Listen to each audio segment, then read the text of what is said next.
something I'm just going to add to those transfers. You know, they need a little bit of weathering. Try and break them up a bit. So I think what I'm going to try and do is get a little bit of the yellow, which won't be a perfect match.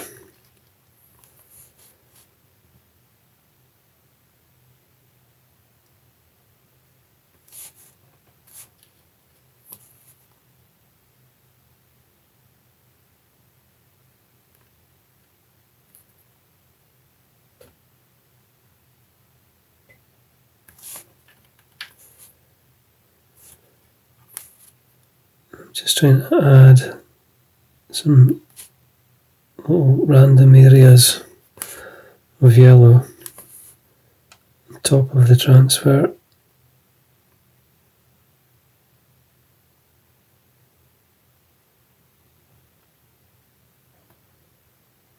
Just to try and indicate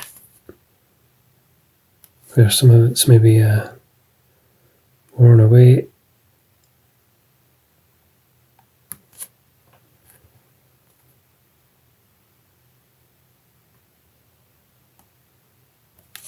There.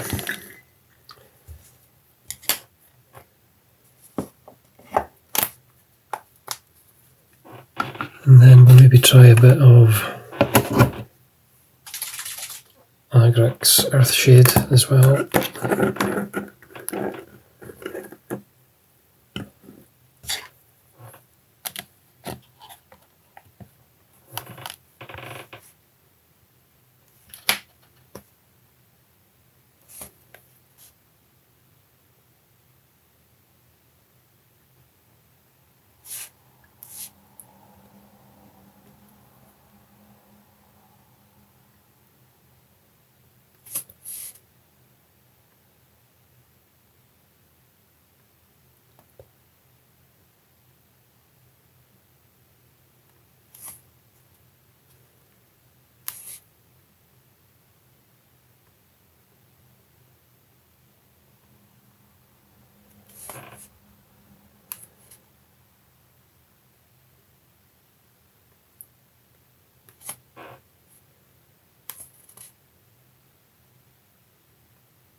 Something else we can do is use a little bit of this chipping colours. This is AK Interactive again,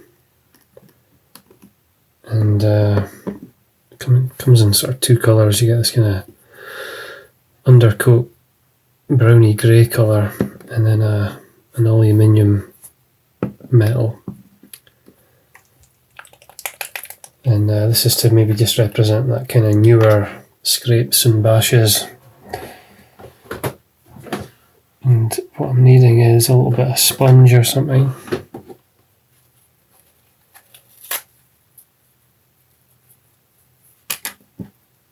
To use. And that's way too much.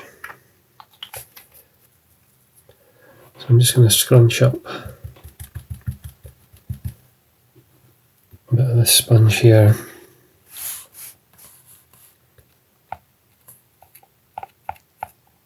And just use that on some of these exposed edges.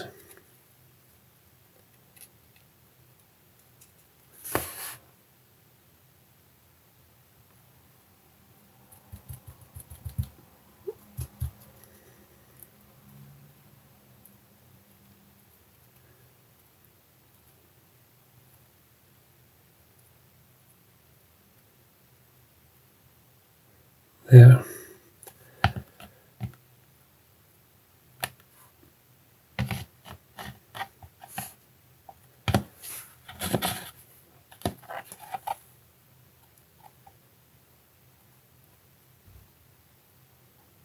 You know, it's just a different sort of finish rather than the rust alone.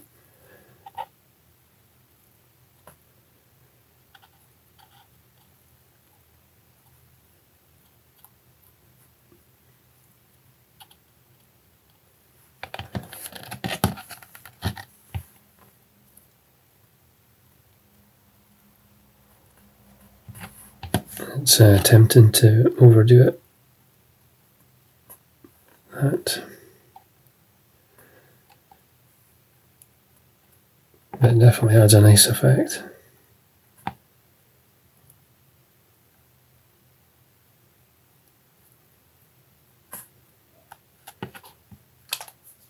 And then we'll try the aluminium just on top of those points where we've added the chipping.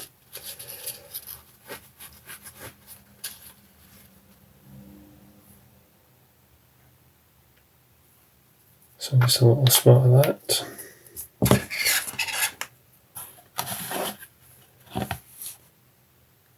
And again, you can use the sponge, or you can use a thin brush.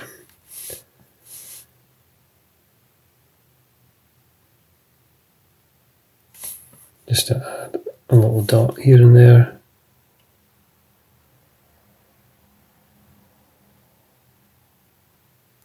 Of more freshly exposed metal.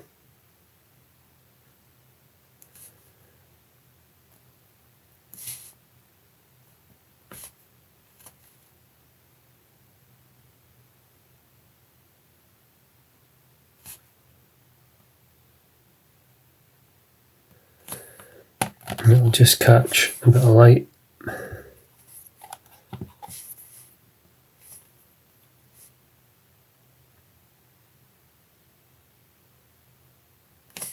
That.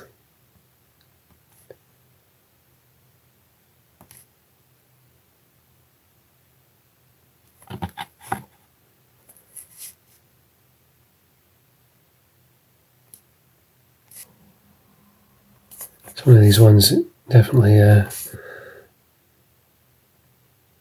less is more with it. You don't want to overdo it.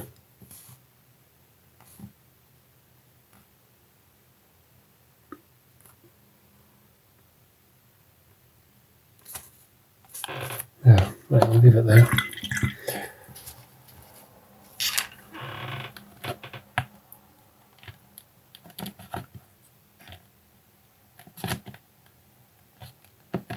Okay, so I think that's us finished with painting now. So next we're going to do some pigments, some weathering powder. Got a few to use. So I'll try out this another AK Interactive one. It's kind of rusty finish. So this can be a bit messy. So trying to catch some of the spare that will come off of here.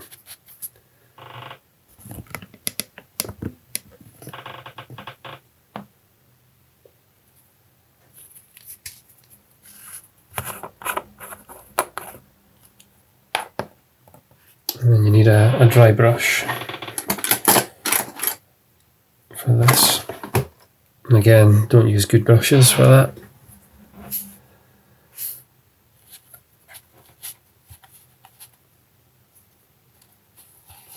So we'll add some of this. So just a little bit on the brush initially. You can always add more.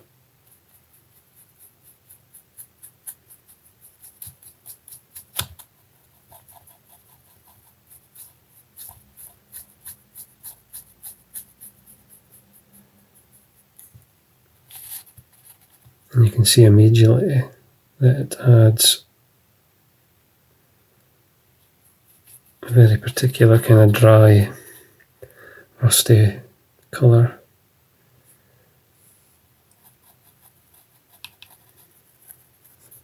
This tends to be the last thing that I add.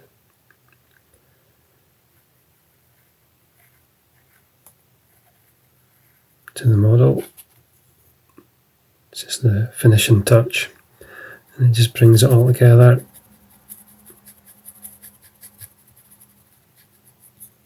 Again, don't want to be too heavy with it.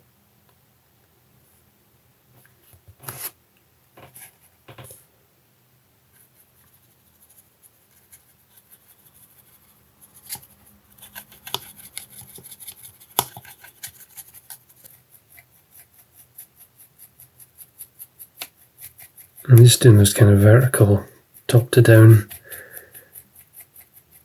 movements.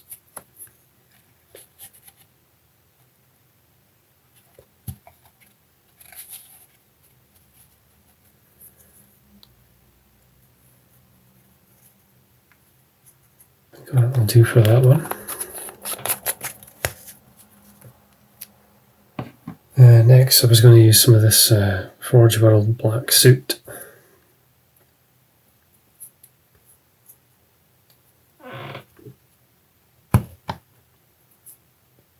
And, you know, be careful you don't knock these over because they're going to make such a mess. Just try and stop that from happening. So this black soot, I was going to do something here for a bit of exhaust. So what I thought I would do is get some on the brush like that.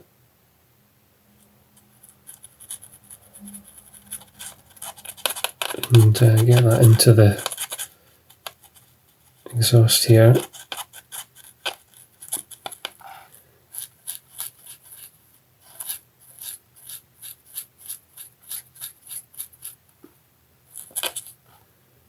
And then depending on how strong we want the effect, you might watch with the black one, can be quite heavy quite quickly, but I'm just looking to pull out that black soot in the direction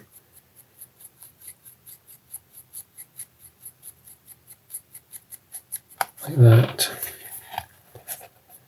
That just darkens that area.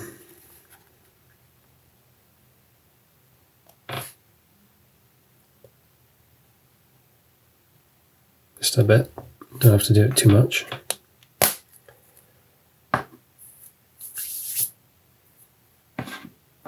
And then lastly, on the base, I've got a few more of the Forge World powders, just all rust colours. And I'm going to use these on the base.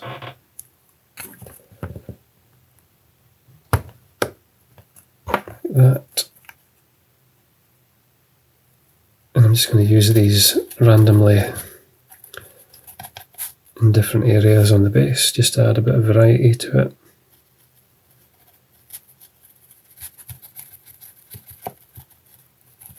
Just working that in. And if it goes up the side of the model, that's fine.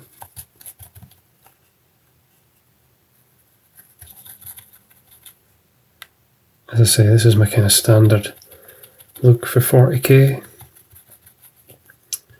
Kind of the Ash Wastes, Desert Planet, Mad Max sort of feel. That's what I want. I think it suits it.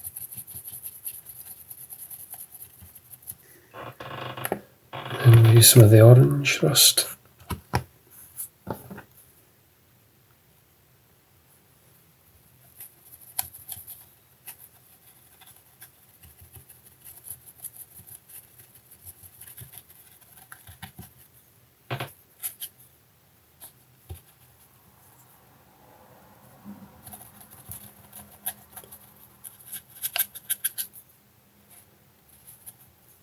Just bits here and there, just for a bit of variety on it.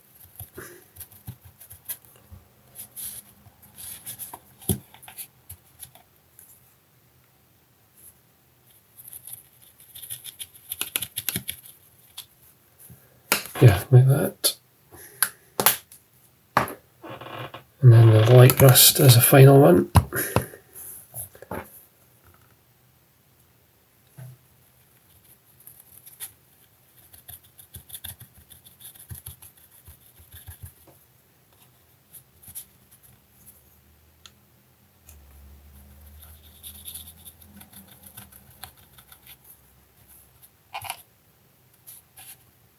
And you can leave some areas without any on. Just the idea is to have some variety in it. Okay. Okay. I might use some of this. This is a Army Painter Wasteland Tufts. Seems to have we've got a bit of base area there to play with. Like I said at the start, you know, if you wanted to, you could put like a wee barrel or something, or some other bit of debris. Just one, I'm not going to do a lot. And I think I'll try and hold it in place with a bit of PVA. They do have a kind of sticky backing on them, but I think I'll try and just get a little blob of PVA there, and then I'm just going to dip that into it, and then just maybe put that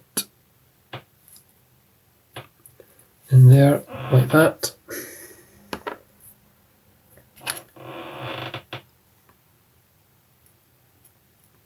Just press that down a little bit.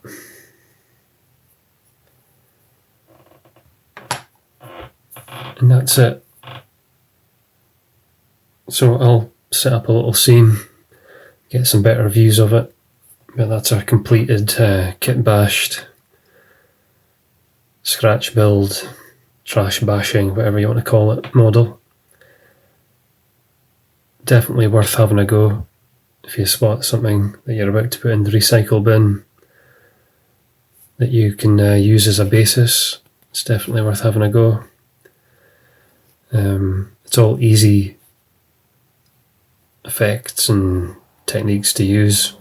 You just need to have a bit of imagination, and almost whatever you produce at random will end up coming out at least interesting. So have a go at it.